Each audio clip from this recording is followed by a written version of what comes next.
Saint-Esprit. Amen. Bien-aimés dans le Seigneur, nous sommes au mercredi 6 décembre 2023, mercredi de la première semaine du temps de l'Avent, où l'Église fait mémoire facultative de Saint Nicolas. Esprit Saint, éclairez-nous. Esprit Saint, éclairez-nous. Esprit Saint, éclairez-nous. De l'Évangile de Jésus-Christ selon Saint Matthieu au chapitre 15, versets 29 à 37. En ce temps-là, Jésus arriva près de la mer de Galilée.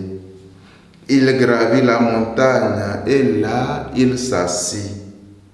De grandes foules s'approchaient de lui avec des boiteux, des aveugles, des estropiés, des muets et beaucoup d'autres encore.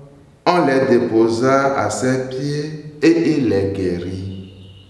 Alors la foule était dans l'admiration en voyant des muets qui parlaient, des estropiés rétablis, des boiteux qui marchaient, des aveugles qui voyaient, et il rendit gloire au Dieu d'Israël. Jésus appela ses disciples et leur dit: Je suis saisi de compassion pour cette foule, car depuis 3 jours déjà, ils restent auprès de moi et n'ont rien à manger. Je ne veux pas les renvoyer à jeun. Ils pourraient défaillir en chemin. Les disciples lui disent: Où trouverons-nous dans un désert assez de pain pour rassasier une telle foule?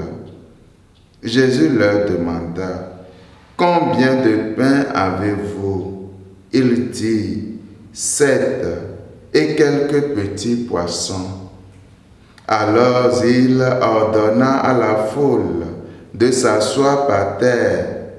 Il prit les 7 pains et les poissons, rendant grâce, il les rompit et les donnait aux disciples, et les disciples aux foules.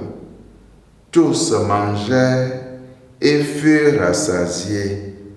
On ramassa les morceaux qui restaient, cela faisait 7 corbeilles pleines.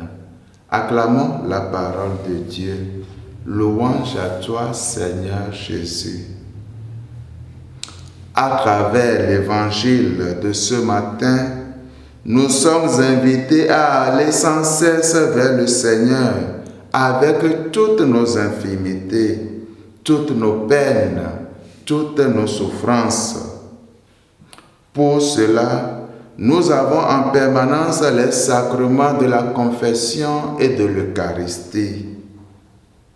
Cet évangile, frères et sœurs, nous rappelle aussi à ne pas nous éloigner du Seigneur tout en regardant son œuvre dans la vie de tous ceux qui nous entourent et à le louer. Chers amis, l'amour de Jésus passe par nos mains.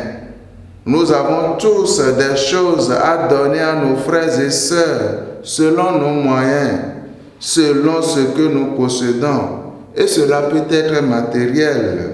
Cela peut également être les dons ou les qualités que le Seigneur nous a donnés. La foi en Jésus doit nous amener à poser non seulement un regard sur notre propre misère pour que Dieu vienne à notre aide, mais elle doit aussi nous amener à poser un regard de compassion sur les autres pour aboutir à donner de nous-mêmes au Seigneur pour le bien de ceux qui sont autour de nous, pour le bien de tous ceux qui vivent dans la misère. Demandons à Marie d'intercéder pour nous afin que Jésus nous vienne en aide au cœur de nos souffrances et que Dieu Tout-Puissant nous bénisse et nous garde, le Père et le Fils et le Saint-Esprit. Amen.